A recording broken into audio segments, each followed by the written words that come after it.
Meus queridos, é muito bom e nós vamos continuar a ministrar. Domingo passado eu falei um pouquinho sobre a reforma, dei uma passada sobre a reforma protestante, porque dia 31 de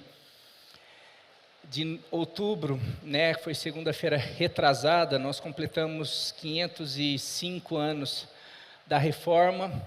E é algo muito importante, as pessoas, os historiadores, pro cristianismo, acho que depois do evento do Pentecoste, talvez tenha sido uma das coisas mais importantes para a igreja, mas para mim, não só para a igreja, mas para a humanidade, porque como eu tenho falado, a igreja, a história impactou a política, a economia, a educação, a ciência. A igreja já foi muito mais relevante do que é hoje.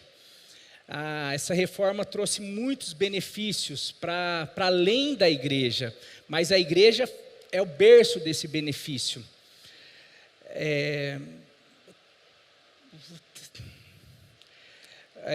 Então eu quero continuar aqui. Eu trouxe já todos os dados sobre do início da igreja até a reforma. Eu não vou repassar porque eu passei domingo passado. Então quem não assistiu, que possa assistir, acessar o canal da igreja, está lá.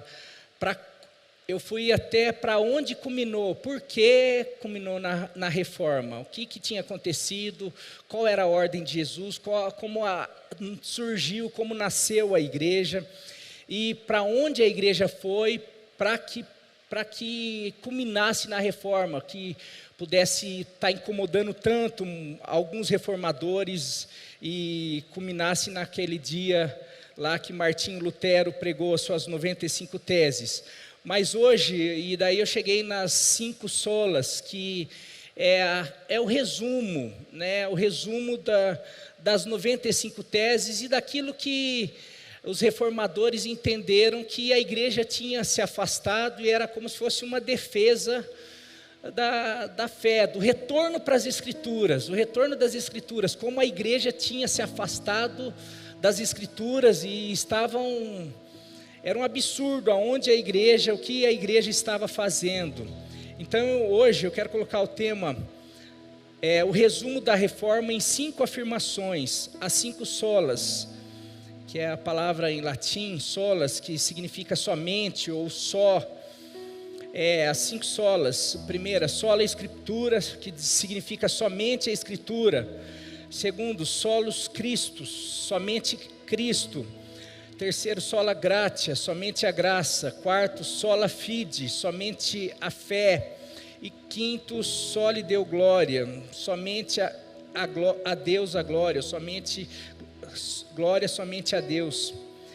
Essas afirmações foi a resposta dos reformadores a uma igreja totalmente fora dos ensinos, do padrão dos ensinos e propósito de Jesus para a qual a sua igreja foi criada. A decadência da igreja chega quando Martinho Lutero, com a doutrina da salvação e a estrutura eclesiástica totalmente deturpada e a moralidade do clero totalmente em baixa, juntamente com venda de indulgências, que era a compra da salvação, comprava terreninho no céu. As pessoas, como eu falei domingo passado, as pessoas tinham medo porque elas tinham se tornado, por falta de uma atuação do Espírito Santo, por falta de uma atuação da palavra. Ali nessa época já não se tinha conhecimento da palavra, a Bíblia não era acessível, os cultos ou as missas, elas eram em latim, as pessoas não tinham acesso à Bíblia, ou até mesmo às explicações, porque a pessoa que pregava, que ensinava em latim, então as pessoas não tinham noção nenhuma, então não tinha atuação do Espírito Santo, e essas pessoas não tinham como serem, né, se não buscasse, elas acabavam não sendo cristãs realmente, e daí acabava tendo condutas não como cristãos.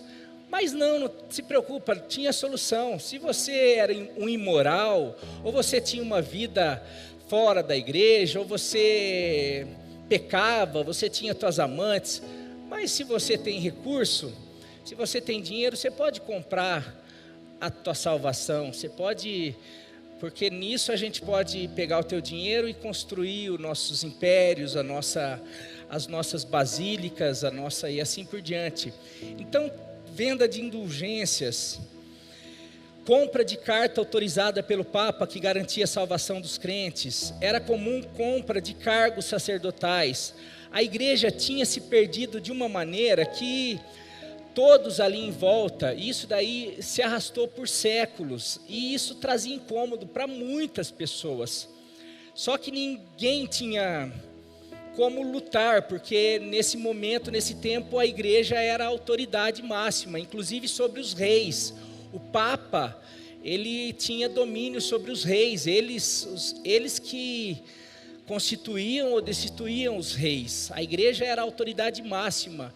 Aquilo que quando Constantino chegou, que tornou a religião oficial da igreja, e começou essa promiscuidade entre igreja e Estado, chegou um momento que a igreja se tornou mais poderosa do que o Estado, e a igreja era a voz de Deus. Então os reis de alguma maneira se submetiam, porque quem era a voz de Deus era os líderes da igreja, ou seja, Papa, os clérigos da igreja, e ninguém discutia, porque era infalível.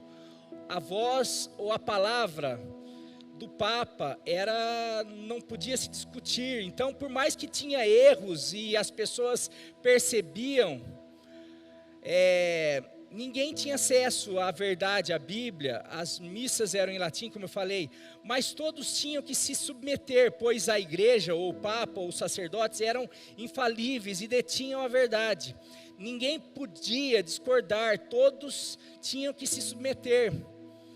E daí, mas diante disso, muitos homens ao longo da história não se submetiam, mas pagavam com suas vidas, ao longo da história, homens e grupos não se submetiam a essa religião oficial por entender, porque algumas cartas ainda, alguns grupos tinham acesso às cartas,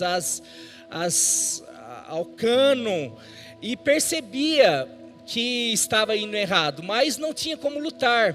Mas eu quero falar alguns nomes antes, porque o mais conhecido é o Lutero, que foi o que deu início à reforma, mas antes disso teve John Wycliffe, Zwinglio, John Hus. Muito antes de Martinho, John Hus, ele tentava lutar, e ele foi colocado numa fogueira, foi colocado numa fogueira, porque ele ficava tentando fazer assim, levar a igreja, ou seja, a pregação na sua língua para o povo, porque a igreja era um negócio muito distante do povo, e ele queria ensinar, ele começava a combater, e queria ensinar a palavra de Deus na linguagem, no seu idioma, que era, não lembro a sua nacionalidade, mas ele queria, e daí de alguma maneira as pessoas que se levantavam antes eram mortos. Daí tem alguns, daí depois de Lutero, João Calvino, John Knox, e daí tem uma lista imensa. Mas Martinho Lutero, por talvez ser o mais influente, porque era um professor renomado da igreja católica, um monge muito conceituado, e por ter acesso à liderança da igreja na época, ele começa a discutir, e estudando, e na sua tese, no livro de Romanos, sobre salvação, e ele começa a tentar discutir, porque nunca foi, como eu falei domingo passado, a intenção de criar uma outra religião, ou ter um racha na igreja. Ele queria reformar todas essas coisas, ele queria trazer a igreja de volta à palavra de Deus, às escrituras, e ele começa a tentar discutir ali. E como eu falei, ele foi excomungado 4 anos depois dele ter pregado as 95 teses, porque tentaram ainda ter uma conciliação ali, mas não foi possível. Só que quando ele prega essas 95 teses, e todo mundo percebia que, nossa, realmente, olha, está muito errado, tudo isso está muito fora, e ele começa a falar, e logo em seguida ele começa a traduzir a Bíblia para o alemão, e daí cada um vai e começa a traduzir a Bíblia, as pessoas começam a ter acesso, e começam a ter acesso à Bíblia, e começam a perceber, nossa, mas está muito errado, está muito fora. Isso se espalha rapidamente pela Europa, Alemanha, Inglaterra, França, Holanda, Escócia, Suíça. Logo, logo, todos esses países se tornam protestantes. Daí começa a denominação luterana, presbiteriano, tantas outras que saem daí, e começa uma reforma que vai para a sociedade, e é um absurdo, a ponto da Igreja Católica depois ter uma contra-reforma, deles analisarem que realmente a gente está perdendo tudo, vamos analisar mais ainda, muito aquém. E nisso a reforma trouxe algo fantástico para a igreja, mas para a igreja que foi percebendo que daí se tornou a igreja protestante, daí a igreja protestante, no qual nós, batistas, presbiterianos, aí depois metodista, presbiteriano, tantas igrejas assim. E daí, o resumo dessas 95 teses são essas 5 solas que eu queria entrar. E a reforma, então, como eu falei, não foi um ato em 31 de outubro de 1517, Martinho Lutero dá início à reforma, mas essa reforma ela vem já desde antes, com esse incômodo. E essas 5 solas vêm para mostrar os erros de como a igreja tinha se distanciado. E a primeira, eu quero hoje passar sobre essas 5 solas. A primeira, queria colocar aqui, que é a mais importante, que foi o principal, que todas saem delas, a sola escritura, somente a escritura. Essa somente a escritura é uma resposta a que não é um homem que detém a verdade, não é a igreja que determina a verdade, ou não é a igreja que determina qual é o caminho para o céu, qual é a maneira de o homem ser salvo. Nós precisamos voltar para o livro. Essa foi a palavra de Martinho Lutero e dos reformadores. Não é a igreja, no caso a igreja ali no momento católica, e hoje a gente pode colocar, nenhuma igreja protestante, nenhuma entidade tem a verdade, detém a verdade. A verdade não está com a igreja católica, não está com os batistas, não está com não sei quem. A verdade se encontra no livro, na palavra de Deus. Essa foi a mensagem de Martinho Lutero, porque quando ele ia conversar, era essa a questão, não, mas as normas, os dogmas já foram estabelecidos, porque a tradição vem, e a tradição é essa. Se você está querendo mudar a tradição da igreja, não, mas não é a tradição que é a verdade, não é a tradição da igreja, não é, porque a tradição foram feitas, foram criadas, foram desenvolvidas por homens, mas não, a verdade ela vem de Deus, da palavra de Deus. Então é ela que é a nossa regra, porque daí então os batistas e os reformados, a Bíblia é a nossa única regra de fé e prática, ela que nos conduz, ela que determina como que eu tenho que ser salvo, como eu sou salvo, quais são as práticas que eu tenho que fazer, ela que comanda, ela que domina, ela que determina, não é um homem, não é um pastor, não é um líder, não é um papa, não é um bispo, é a palavra de Deus, e por isso que ela tem que ser lida, por isso que ela tem que ser estudada, por isso que ela tem que ter acesso, as pessoas têm que ter acesso, e hoje cá para nós, está muito esquecida, está muito menosprezada. Aqui se encontra a verdade, e como eu falei em toda essa discussão, e até hoje, eu vi algumas discussões, a Bíblia, porque para nós, E esse foi um presente. A Bíblia é autoridade sobre qualquer coisa. Se um dia um pastor falar algo contra a Bíblia, esse pastor ele não tem autoridade mais. Ele pode falar algumas verdades, mas ele é falível, como qualquer homem, como qualquer autoridade, qualquer igreja. Mas algumas igrejas, por exemplo, a Igreja Católica não. A igreja, e eu vi esses dias, fui pesquisar para saber se ainda continuava, porque eu já conversei com algumas pessoas, algumas autoridades católicas mais esclarecidas, e eles reconhecem a infalibilidade do Papa, que a Bíblia é a autoridade, mas no geral, ainda a Igreja Católica coloca-se acima da Bíblia. E daí eu fui ver por quê. Porque quem deu a Bíblia para o povo foi a igreja. Então, quem deu o cânon, quem montou o cânon, juntou os livros em 360 alguma coisa, foi a igreja. Então, foram os patrísticos, foram os líderes da igreja que montaram. Então, eles que têm autoridade. Então, eles estão acima, o que eles determinam está acima da Bíblia. Daí eu fiquei assim e fui, peraí, mas a Bíblia, só de juntar, e tem todo um porquê se junta, tem toda uma estratégia, mas eu queria ler alguns textos com vocês, para vocês perceberem que a Bíblia vem antes de qualquer pessoa.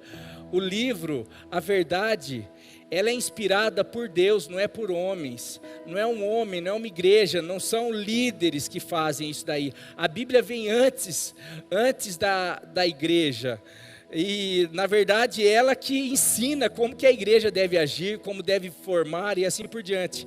Eu queria ler Gálatas 1, 6 a 12 para vocês. Era mais ou menos o que Lutero estava tentando fazer, eu acho. Eu imagino Lutero talvez discutindo até assim, falando como Paulo falou aqui para os Gálatas. Aqui, Gálatas 1, de 6 a 12. Admiro-me de que vocês estejam abandonando tão rapidamente aquele que os chamou pela graça de Cristo para seguirem outro evangelho, que na realidade não é o evangelho. O que ocorre é que algumas pessoas os estão perturbando, querendo perverter o evangelho de Cristo. Mas ainda que nós, ou um anjo do céu, pregue um evangelho diferente daquele que lhes pregamos, que seja amaldiçoado. Como já dissemos, agora repito, se alguém lhes anuncia um evangelho diferente daquele que já receberam, que seja amaldiçoado. Acaso busco eu agora a aprovação dos homens ou de Deus, ou dos homens ou de Deus? Ou estou tentando agradar a homens? Se eu ainda estivesse procurando agradar a homens, não seria servo de Cristo. Irmãos, quero que saibam que o evangelho por mim anunciado não é de origem humana, não o recebi de pessoa alguma, nem me foi ele ensinado. Pelo contrário, eu o recebi de Jesus Cristo por revelação. Acho que Lutero deve ter gente, olha só, quanta gente tentando mudar o evangelho, mas olha o evangelho aqui. O evangelho, aquilo que Paulo nos ensinou, aquilo que os apóstolos nos ensinaram, aquilo que as cartas falam, aquilo é o evangelho que foi por revelação. E daí Pedro, 2 Pedro, capítulo 1, versículo 20 e 21, Pedro afirma: antes de mais nada, saibam que nenhuma profecia da Escritura provém de interpretação pessoal, não depende da interpretação do Papa, do pastor, do Lutero, não é de interpretação pessoal, pois jamais a profecia teve origem na vontade humana, mas homens falaram da parte de Deus, impelidos pelo Espírito Santo. Meu querido, teria textos e mais textos para falar, quando vocês lembram que eu falei que até o terceiro século, as cartas eram circuladas, não tinha organização do Novo Testamento, mas eram as cartas que circulavam, os evangelhos que circulavam, aquela igreja subterrânea, aquela igreja, eles tinham acesso e eles sabiam que aquilo era a autoridade, aquilo era o ensino, aquilo era a palavra de Deus. De repente, agora começa a entrar os homens e interpretar e fazer, e aquilo já começa a colocar costumes, cultura, vamos fazer um concílio disso, embora que vários concílios foram bons, mas daí no meio começa, porque aonde começa a colocar, igualar o homem, o conhecimento humano, as tendências culturais, juntamente com a palavra de Deus, igualar, e daí, peraí, vamos, o que é mais conveniente? E daí entra a conveniência humana, junto com a palavra de Deus, já começa a complicar. Então, que Martinho Lutero, e os reformadores, somente a Escritura, gente, está em dúvida, peraí, quem que está certo? É tal igreja ou tal igreja? Vem para cá.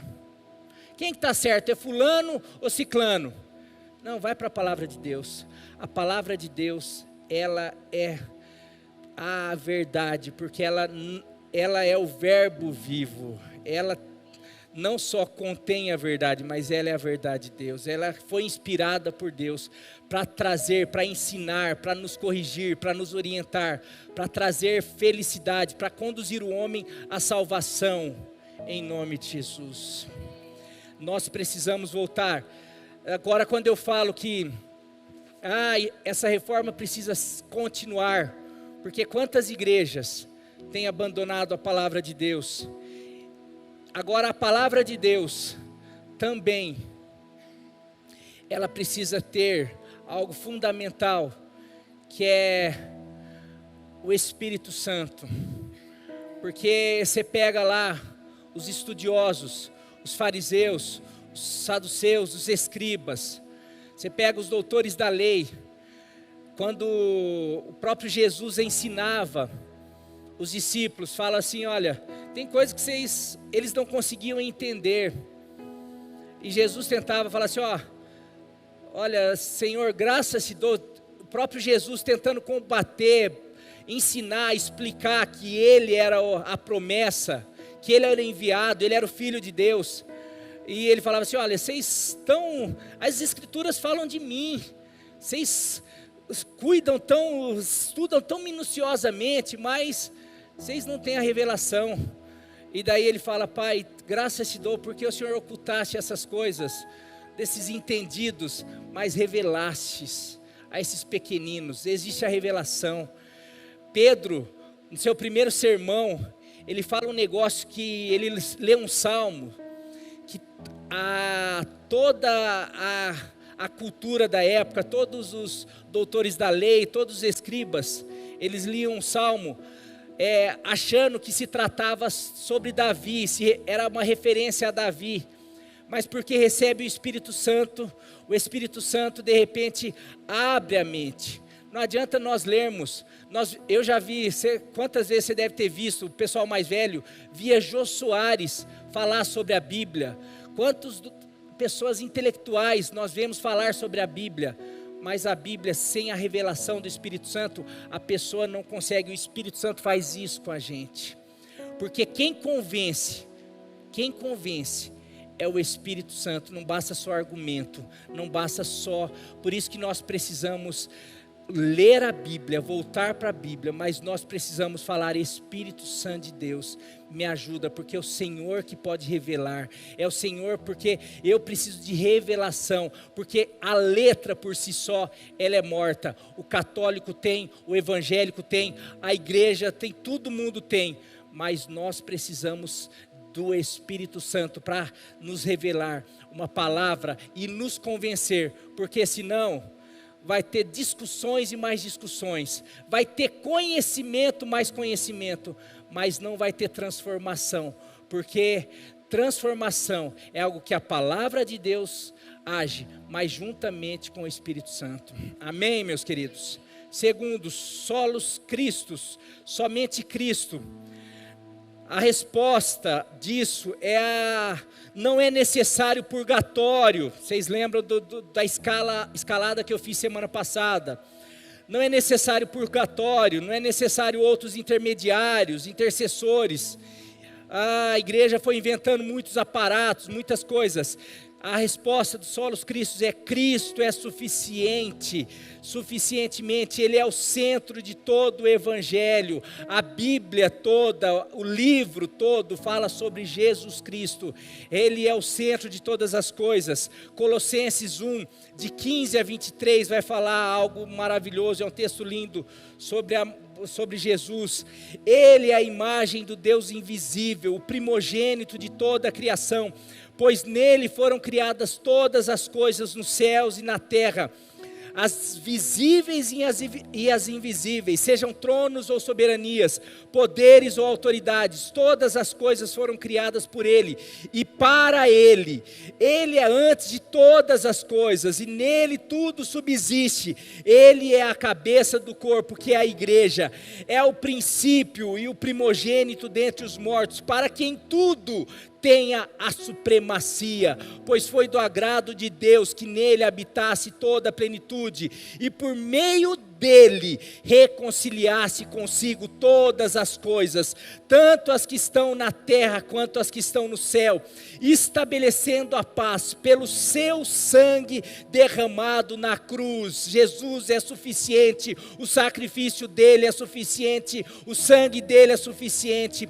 Antes vocês estavam separados de Deus e em suas mentes eram inimigos por causa do mau procedimento de vocês, mas agora ele os reconciliou pelo corpo físico de Cristo, mediante a morte, para apresentá-los diante dele santos, inculpáveis e livres de qualquer acusação, desde que continuem alicerçados e firmes na fé, sem se afastarem da esperança do Evangelho. O Evangelho de Jesus Cristo, não é o Evangelho do fulano, do tal, do santo tal, da Maria, dos ritos, do monte de coisa que inventaram. É do Evangelho de Jesus Cristo, daquele que veio, morreu, ressuscitou, e por causa dele, eu e você somos livres do pecado, da condenação, e temos a passagem para a eternidade em nome de Jesus. 1 Timóteo 2,5: pois há um só Deus e um só mediador entre Deus e os homens, Jesus Cristo, homem. Solas Cristo, somente a Cristo, porque, como eu falei na semana passada, a igreja foi colocando muitas coisas por conta da cultura, por conta de coisa, foi colocando a intercessão de santos, não, tem que orar para santo, tem que orar para não sei quem, tem a intercessão de Maria, tem tantas coisas, que se você olhar na Bíblia, nos evangelhos, nos ensinos, nas cartas dos apóstolos, não tem nada, você não acha nada. Mas então, mas é tradição da igreja. Poxa, mas a igreja é a verdade? Não, a igreja não é a verdade. A verdade é o Evangelho, é a palavra de Deus. E o que o Evangelho fala é que Jesus Cristo é suficiente. Ele é o único mediador entre Deus e os homens. E Ele é suficiente. Ele é o único caminho. Ele é não é um dos. Ele é o caminho, a verdade e a vida. O que você precisa é dele, somente a Ele, somente Jesus. Amém? Terceiro, sola gratia, somente a graça.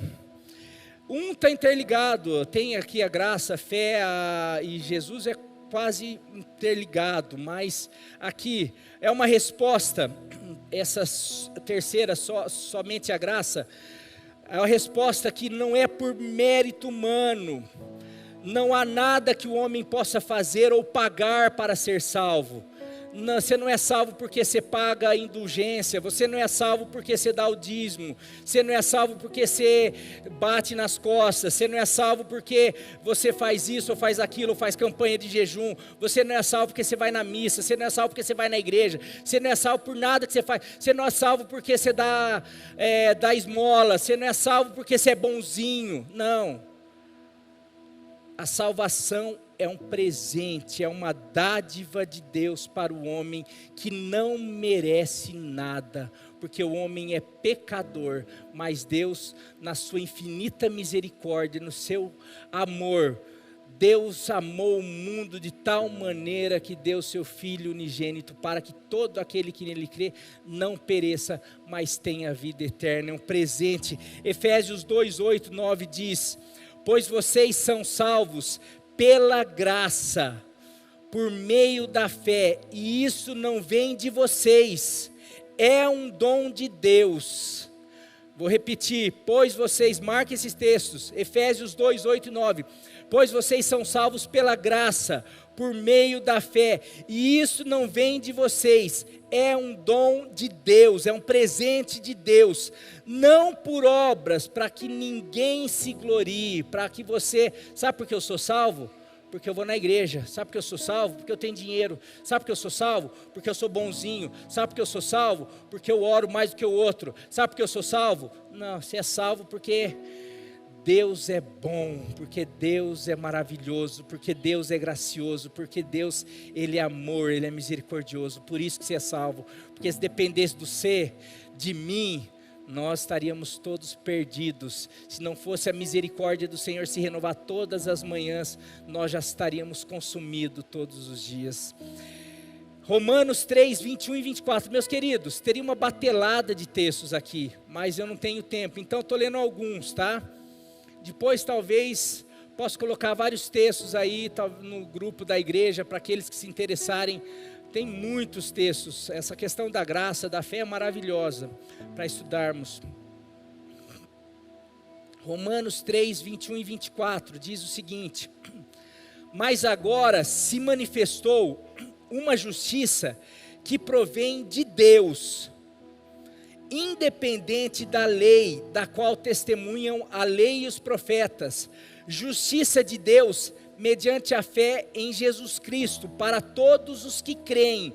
Não há distinção, pois todos pecaram e estão destituídos da glória de Deus, sendo justificados gratuitamente por sua graça, por meio da redenção que há em Cristo Jesus. Sabe, você é salvo, não porque você fez algo, você sacrificou, não, porque Jesus, porque Deus, pelo seu infinito amor, pela sua graça, mandou o Filho dele se tornar sacrifício, morrer no teu lugar, pagar os teus pecados, e com isso daí, te dá a oportunidade, oferecer para você uma salvação que você não merece, porque você é um pecador, porque eu sou um pecador. Nós nos voltamos, nos rebelamos contra Deus, mas Deus, na sua infinita bondade, no seu infinito amor, Ele veio resgatar a humanidade e ofereceu Jesus como perdão, como propiciação para resgatar o homem. Então, pastor, então eu não preciso ir na igreja, então eu não preciso fazer nada. Daí entra a segunda, que essa é uma questão que não tem negociação, a fé é pela graça. A questão aqui, que tem as diferenças, a gente responde, porque daí Calvino defende a graça irresistível, que você não tem que fazer nada mesmo. Eu creio que a gente responde à graça. O homem tem uma responsabilidade, que para mim é a fé, para mim é a resposta dessa graça. Diante de tamanha graça, tamanho amor, a gente tem algo que a gente deve fazer, que é o meio pelo qual alcançamos. A salvação é pela graça, por meio. Agora a fé, a quarta sola fide, somente a fé. Então, diante de tamanho presente, tamanho hora que a gente, como escaparemos nós se negligenciarmos tão grande salvação? Hebreus diz, o autor de Hebreus, uma tão grande salvação, porque essa salvação agora, revelada em Jesus, é isso daí. Olha, eu matei, eu roubei, ou eu, independente disso, eu não tinha uma consciência. Agora de repente eu tenho uma consciência de que Deus veio através de Jesus e me oferece uma salvação, sem eu precisar fazer nada, então não preciso pagar, não tem diferença, não, eu posso receber a salvação, mesmo, porque o grande problema, e daí aqui vai um parênteses, sabe aquela questão de que a quem muito é perdoado, a pessoa parece que se torna muito mais grata, ela ama mais. Quem muito é perdoado, muito ama, e quem muito, parece que eu não fiz nada, tipo assim, a salvação, para quem é bonzinho, para quem se acha bonzinho, parece que, puxa, legal, Jesus morreu para mim, que legal, poxa, mas eu nunca fui mal, eu nunca matei ninguém, eu nunca roubei ninguém, eu sou um cara super honesto, eu sou um cara legal, só faço bem, dou esmola, legal, Jesus me salvou, que bacana, legal, Jesus é bonzinho, mas essa salvação deve ser para essa turma aí. Para mim, acho que Jesus esse sacrifício assim, na verdade, eu sou um pecador, porque todo mundo nasce pecador, mas, então valeu Jesus, eu estou aqui, legal, vou te ajudar então nessa obra da redenção aqui, porque eu percebi que o Senhor é um cara legal, o Senhor é um salvador maravilhoso, o Senhor é bonzinho, então vou te ajudar. Essas pessoas parecem que estão ajudando Jesus, porque elas se acham tão boas. É o filho mais velho do filho pródigo. Eu nunca fiz nada, eu estou aqui, sempre ajudei meu pai.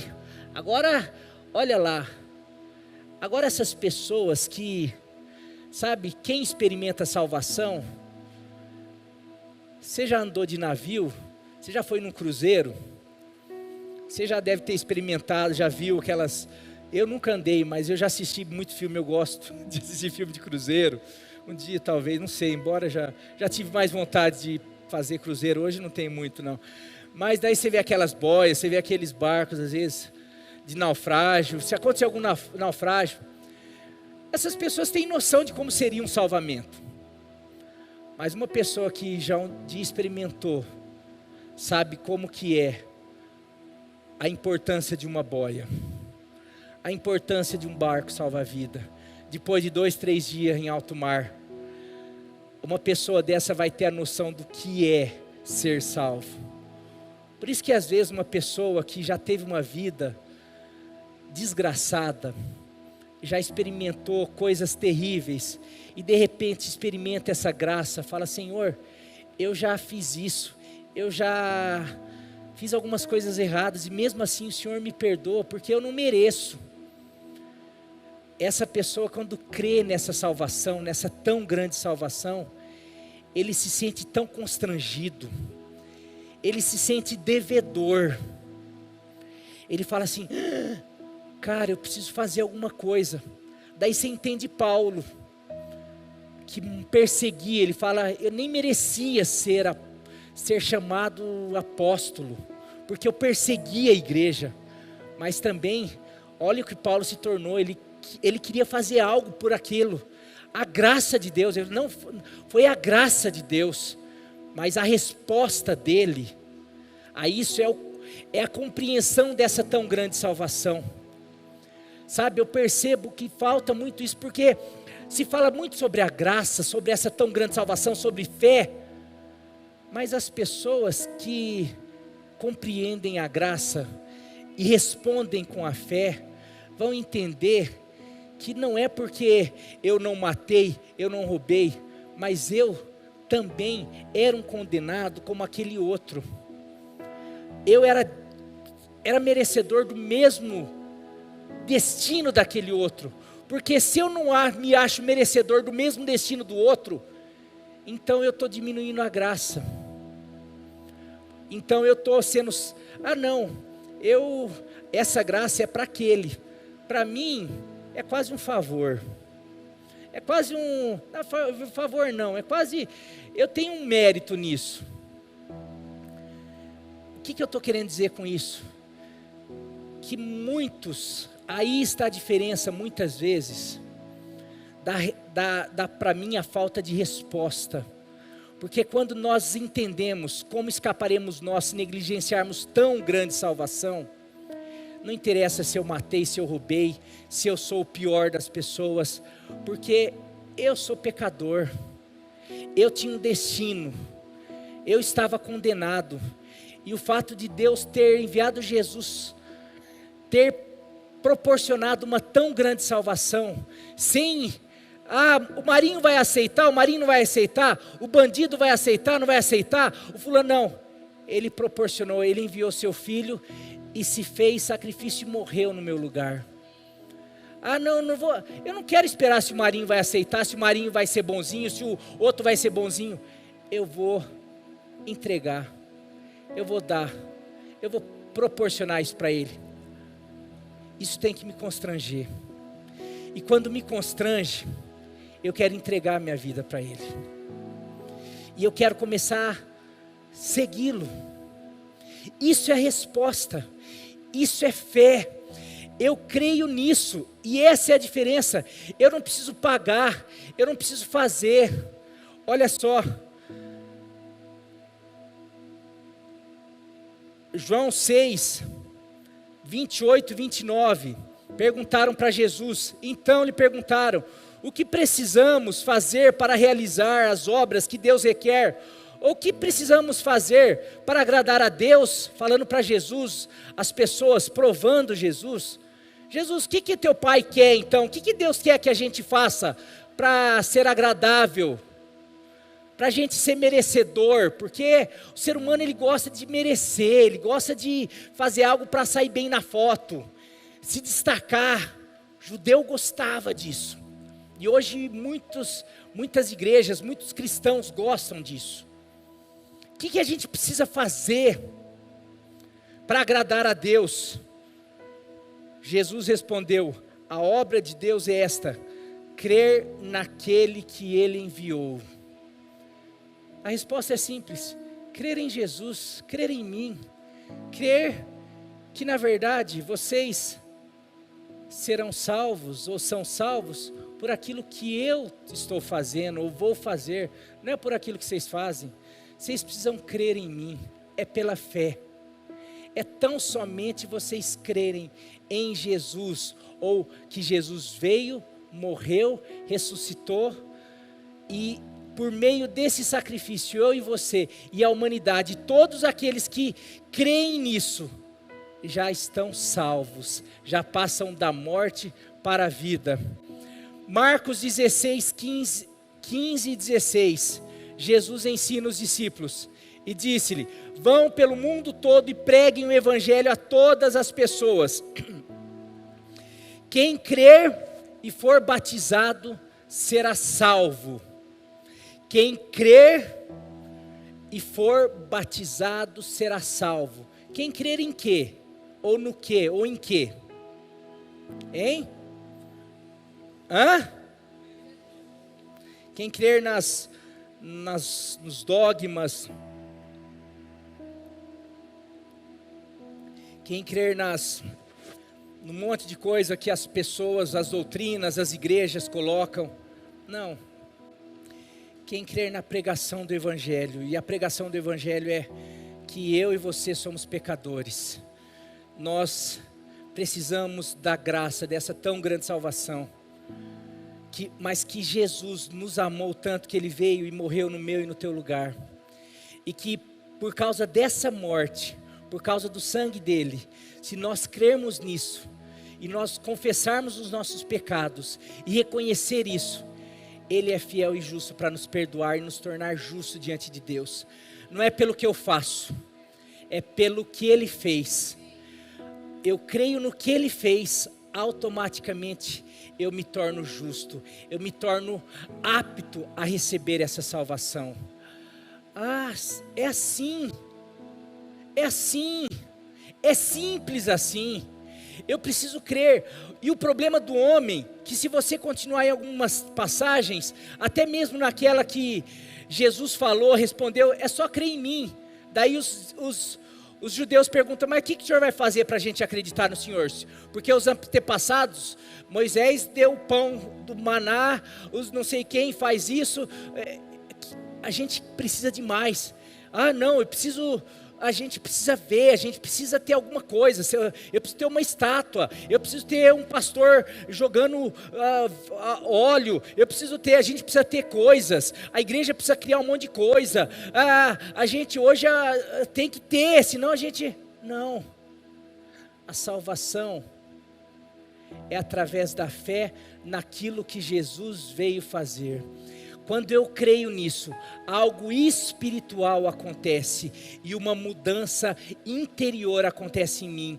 E essa mudança começa de dentro para fora, começa a mudar. Eu passo de pecador para santificado, justificado, não por aquilo que eu faço, mas por aquilo que Jesus fez mediante a justiça de Cristo.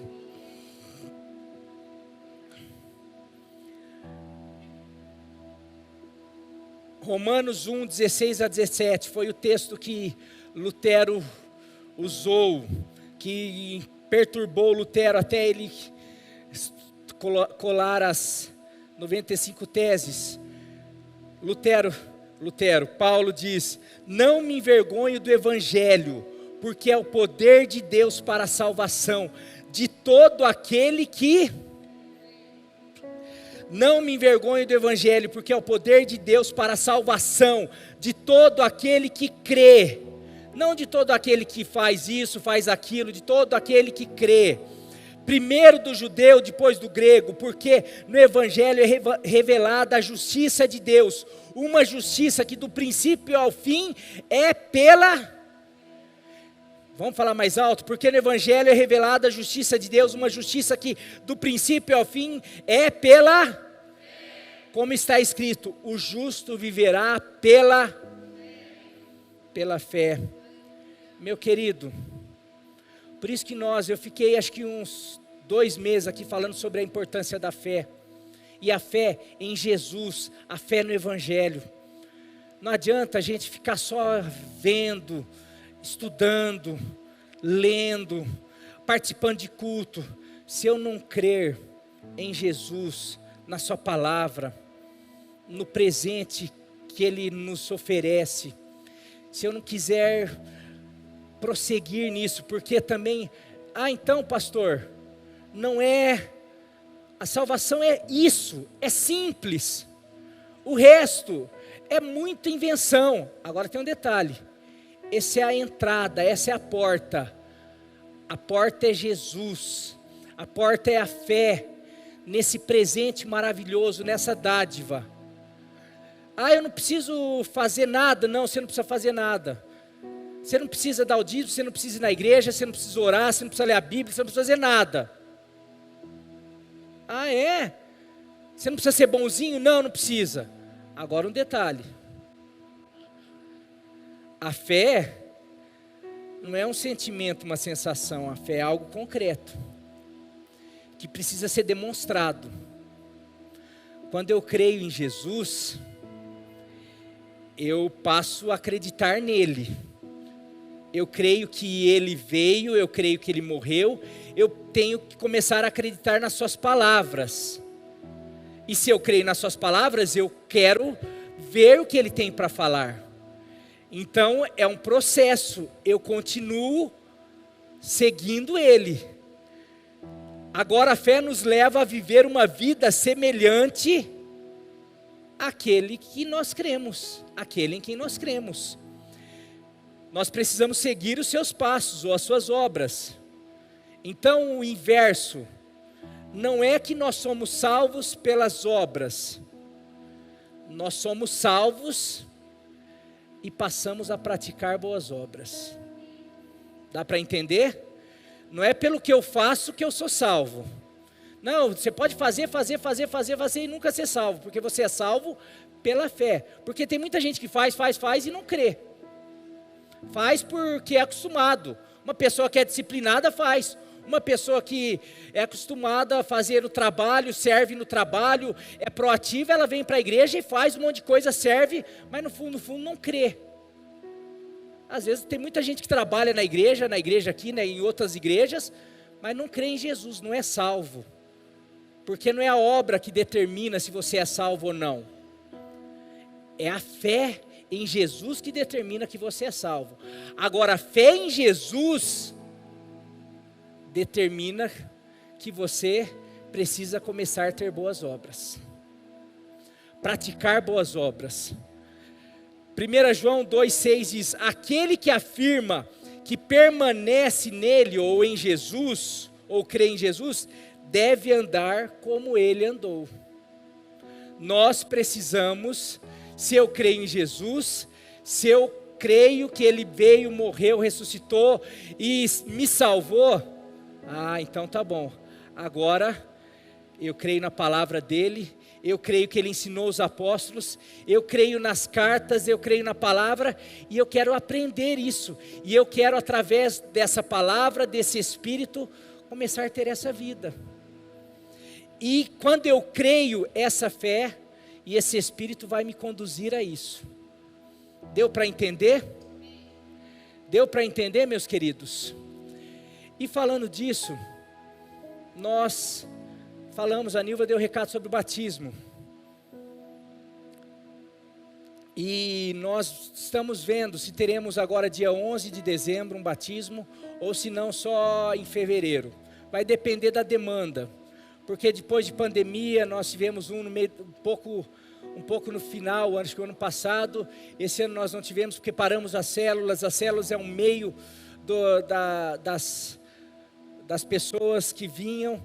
Então as células voltaram, acabaram de voltar, faz 2 meses que as células voltaram, então eu não sei, então a gente está fazendo um levantamento, dependendo se tiver quórum, a gente vai fazer um batismo. E eu queria que essa palavra pudesse realmente, porque às vezes a gente acha que para batizar, tem muito essa coisa assim, não, peraí, eu preciso ter um compromisso. Não, você precisa crer em Jesus como teu único e suficiente Salvador.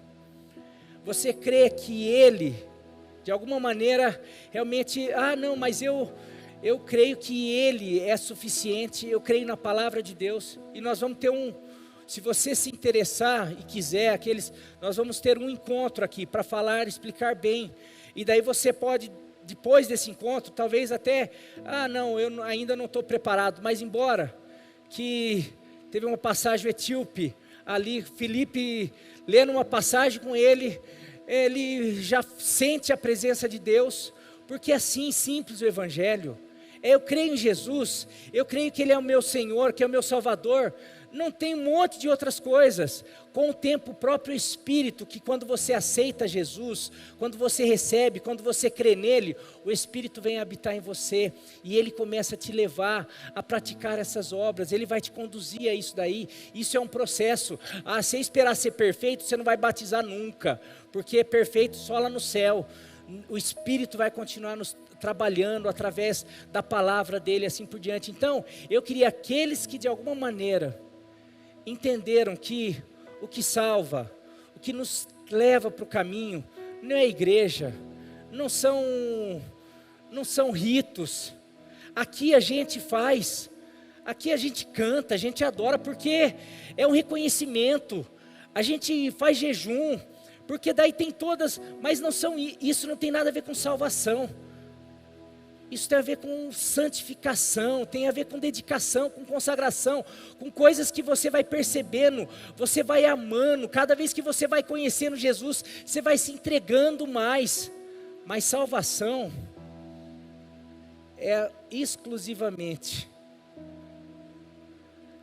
ouvir a palavra de Deus, ouvir o Evangelho, que é Jesus Cristo, que é Jesus veio para te salvar, morrer no teu lugar, para perdoar os teus pecados, para te preparar, para te dar uma vida eterna, uma vida abundante aqui e uma vida eterna, para perdoar os teus pecados, para trazer paz, para te ligar a Deus. Que essa salvação não é pelo que você faz, pelo que você tem que fazer, você só precisa crer nele, é um presente que ele te deu. Pronto, você já tem o teu nome no livro da vida. E daí em diante, é só você começar uma caminhada nova com Jesus Cristo. E daí tem o último, das 5 solas, que é o Soli Deo Glória, e eu quero no final fazer um apelo aqui, sentir.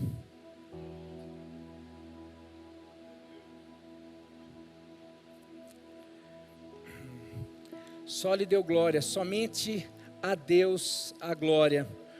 É uma resposta a tudo aquilo que a igreja tinha colocado. Era santo, era não sei o que, era papa, era tanta gente. A glória, a reverência a tal pessoa, a tal... não, meu querido, uma das coisas mais... Eu e você fomos criados para a glória do Senhor. Só Ele a glória. Isaías 48:11 diz: por amor de mim o faço, porque como seria profanado o meu nome, a minha glória não a darei a outro. Romanos 11:36, porque dele e por ele e para ele são todas as coisas, glória pois a ele eternamente, amém. Os textos, meus queridos, são infindáveis, de glória somente a Deus. Um pastor pode ser uma bênção, uma igreja é uma bênção, um padre pode ser uma bênção, qualquer líder religioso pode ser uma bênção, os santos, os apóstolos foram uma bênção, mas a glória nós só damos a Ele, a Deus, aquele que criou os céus e a terra, é aquele que nos criou, aquele que fez esse plano maravilhoso, e que nós, com toda essa reforma que eu falei, que aconteceu lá no século XVI, ela tem precisado, ela tem sido necessária nos nossos dias, porque quando eu falei aqui, a gente está falando muito, porque foi ali na igreja católica, mas hoje, meus queridos, isso daí é necessário nas igrejas evangélicas. A igreja evangélica tem se perdido, infelizmente, porque também é muita gente falando, e daí quando eu falo igreja, eu estou colocando não só na conta dos líderes, eu estou colocando na conta da igreja, das pessoas que não tem se deixado levar por qualquer vento de doutrina, porque não tem lido a Bíblia, porque prefere também realmente acreditar em qualquer pessoa, aqui tem um pastor, ali tem um profeta, ali tem a tal igreja, ali tem, e você tem a Bíblia, você não está naquela época que você não tinha acesso, hoje você tem a Bíblia. Está certo que a Bíblia, como eu falei, ela é um livro completo, ela tem que ser interpretada de uma maneira inteira, ela precisa dos contextos, ela precisa da história, ela precisa para quem foi dirigida, qual é o ensino, qual é o que ela está querendo transmitir, tem todo um processo disso, mas acima de tudo tem o Espírito Santo que nos ajuda, que aquele que é sincero fala: Deus, eu quero aprender da Tua Palavra, eu quero aprender a Tua verdade, eu quero Te seguir, eu quero realmente Te honrar, eu quero dar a glória a Ti, eu quero Te agradar. Meu querido, Ele não despreza um coração contrito, humilde, aquele que quer fazer a vontade dEle, agradar toda.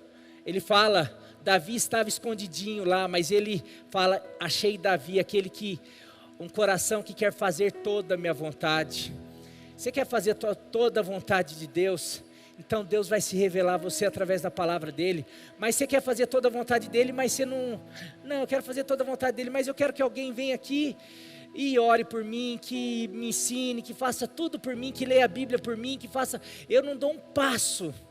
Então, às vezes, é melhor, vai ter igreja para você, que leia a Bíblia para você, mas talvez vai interpretar do jeito dela, vai fazer tudo assim. Eu acho que a preguiça do povo tem ajudado os lobos,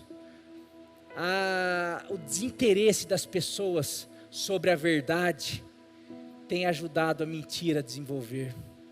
A falta de interesse do povo, ou isso daí generalizado, essa questão cadê a verdade?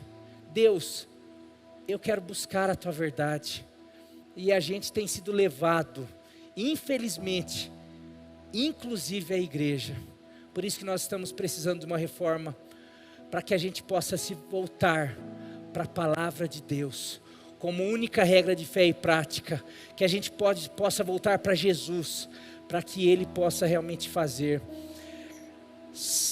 resplandecer sobre nós a sua verdade, a sua palavra, o seu caminho, em nome de Jesus.